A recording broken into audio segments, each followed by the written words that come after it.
Hello friends, welcome back to the biology world. आज हम बात करने वाले हैं लिविंग और नॉन लिविंग के डिफरेंसेस के बारे में। एनसीईआरटी के अकॉर्डिंग अगर हम बात एज के डिफरेंसेस के बारे में बात करें तो सबसे पहला पॉइंट हमारे पास आ जाता है ग्रोथ। सबसे पहले ग्रोथ क्या है। अगर हम ग्रोथ की बात करते हैं तो किसी भी चीज़ का बढ़ना नंबर के बेसिस पे।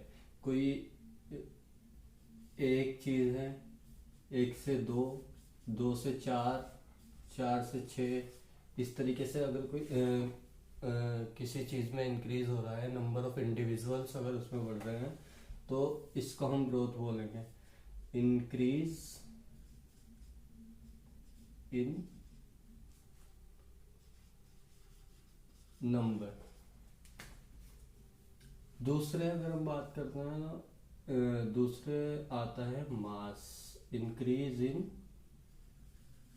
मास, किसी पर्टिकुलर इंडिविजुअल का मास अगर इंक्रीज कर रहा है तो ये भी ग्रोथ कहलाता है। अगर हम बात करें ग्रोथ की तो ऑल लिविंग ग्रो। अगर सभी लिविंग ग्रो हो रहे हैं तो इसका मतलब ये लिविंग की प्रॉपर्टी है। लेकिन क्या सिर्फ लिविंग ही ग्रोथ शो करते हैं या नॉन लिविंग भी शो कर सकते हैं? तो हमारे पास सबसे ज़्यादा फेमिलियर एग्जांपल आता है एक इम्बिबिशन।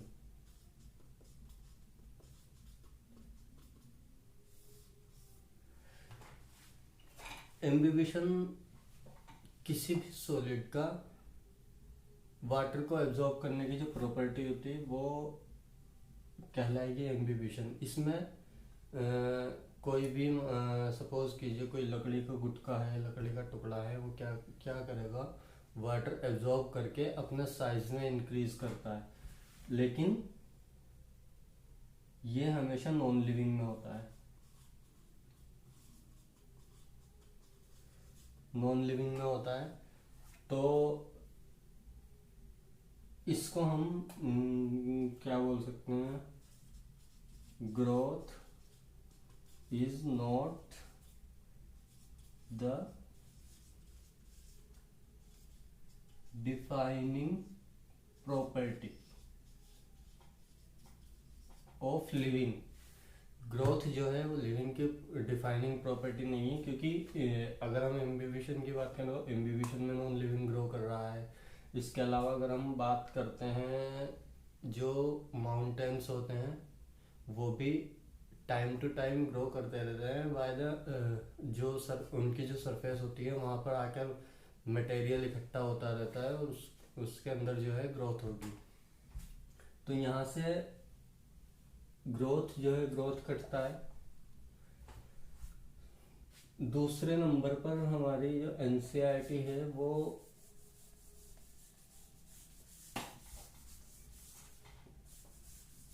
लेती है रिप्रोडक्शन।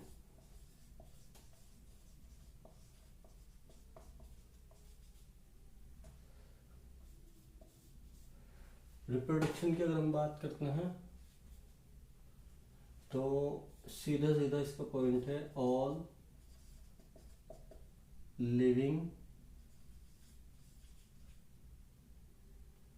Can reproduce. बात सही है। All living can not reproduce.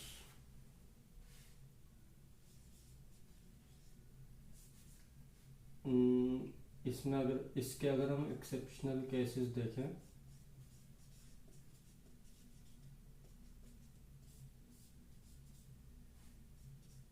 तो यहाँ पर नॉन फर्टाइल कपल आ जाता है। नॉन फर्टाइल कपल पहला एग्जाम्पल। दूसरा जो एक्सेप्शनल एग्जाम्पल है वो आ जाता है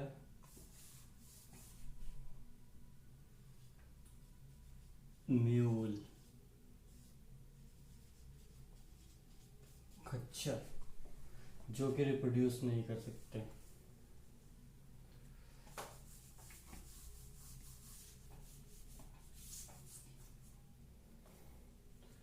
तो क्या इनको नॉन लिविंग के कैटेगरी में रख दिया जाए रिप्रोडक्शन के बेसिस पे? ऐसा नहीं होता है। ये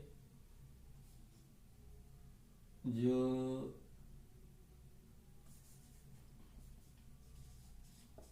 both are strictly living but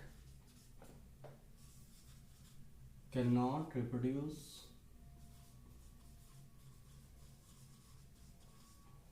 यहाँ से हमारा रिप्रोडक्शन भी कट गया। अगर हम रिप्रोडक्शन की बात करते हैं तो यहाँ हमें ग्रोथ का साइन भी मिलता है, कहीं ना कहीं ग्रोथ से कनेक्शन, क्योंकि रिप्रोड्यूस हो रहा है तो इंक्रीज इन नंबर भी होगा, इंक्रीज इन नंबर। अब नंबर 3 अगर हम बात करें तो नंबर 3 पर हमारा आता है मेटाबॉलिज्म। मेटाबॉलिज्म में अगर हम बात करते हैं तो हमारी बॉडी के अंदर जितने भी केमिकल्स हैं, chemical conversion is called metabolism. जितने भी लिविंग ऑर्गेनिजम्स हैं उन सभी की बॉडी जो बनी हुई है वो केमिकल्स के साथ, केमिकल से मिलकर बनी हुई है, और ये केमिकल्स जो हैं टाइम टू टाइम कन्वर्ट होते रहते हैं। एक टाइम पर बहुत सारी रिएक्शंस का साइमल्टेनियसली चलती रहती हैं। अगर हम बात करते हैं, जैसे हम सांस ले रहे हैं, हीमोग्लोबिन ने ऑक्सीजन के साथ जुड़ के हीमोग्लोबिन HbO2 बना लिया। इसके अलावा HbCO2 जब हम सांस छोड़ते हैं तो HbCO2 से CO2 टूटता है, हीमोग्लोबिन फ्री हो जाता है। ये सब टूटता रहता है, बनता रहता है। इसके अलावा अगर डाइजेशन की हम बात करते हैं, डाइजेशन में भी जो चीज़ें हम खा रहे हैं वो उनका कन्वर्जन होना बायोमोलिक्यूल्स में, ये सब मेटाबॉलिज्म कहलाता है। लेकिन क्या मेटाबॉलिज्म जो है वो नॉन लिविंग में परफॉर्म किया जा सकता है? Can non living show the metabolism? Can non living show metabolism?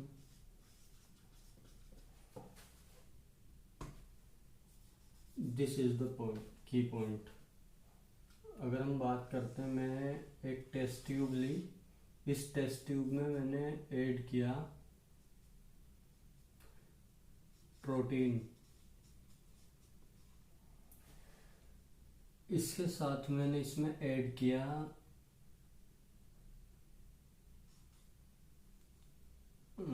Pepsin, इसके साथ मैंने ऐड किया HCl और लेमन जूस, इसके साथ मैंने और क्या ऐड किया,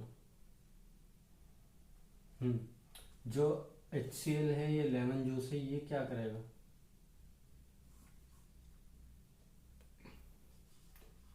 pepsinogen,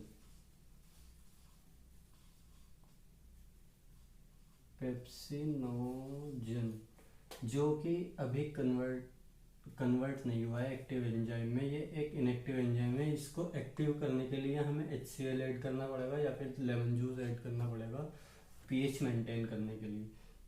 it will converted into pepsin.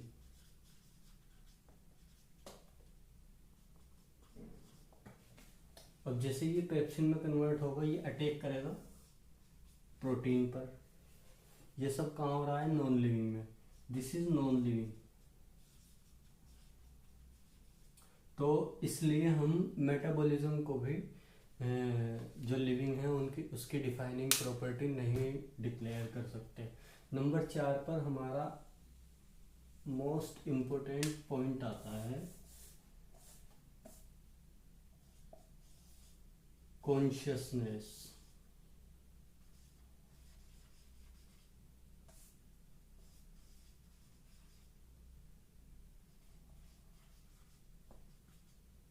Consciousness मतलब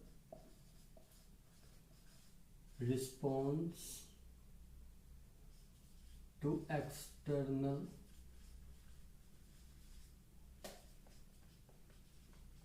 स्टिमुलाई। जैसे कोई भी लिविंग ऑर्गेनिज्म है, उसको बाहर से कुछ स्टिमुलाई दिया जाएगा। सपोज कीजिए कोई पेन, अगर किसी ये पेन किसी लिविंग ऑर्गेनिज्म को चुभा दी जाए तो उसके रिस्पॉन्स में वो अपना जिस ऑर्गन पे भी आप चुभाएंगे वो ऑर्गन मूव करेगा। इसको बोलते हैं कॉन्शियसनेस। कॉन्शियसनेस जितने भी लिविंग होते हैं वो सभी शो करते हैं, लेकिन नॉन लिविंग कोई भी कॉन्शियसनेस शो नहीं करता। जैसे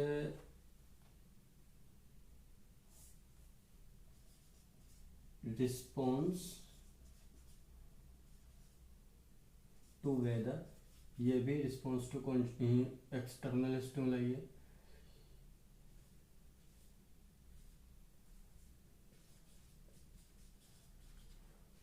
वेदर, जैसे अगर सर्दी आ रही है तो ठंड का एहसास होना, गर्मी में गर्मी का एहसास, ये भी कॉन्शियसनेस में ही आते हैं।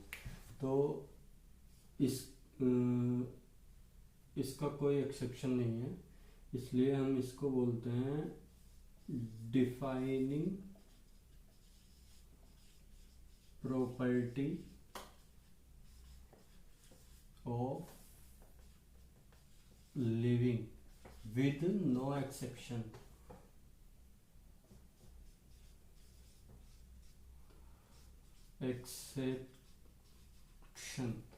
क्योंकि अगर हम किसी भी नॉन लिविंग चीज़ को अगर जला भी देते हैं तो भी उसका कोई रिस्पॉन्स नहीं आता है।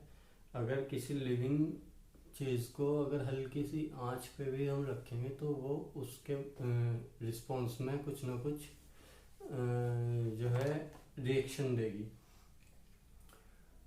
तो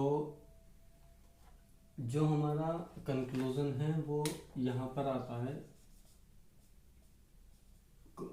कॉन्शियसनेस जो है वो डिफाइनिंग प्रॉपर्टी लिविंग ऑर्गेनिज्म की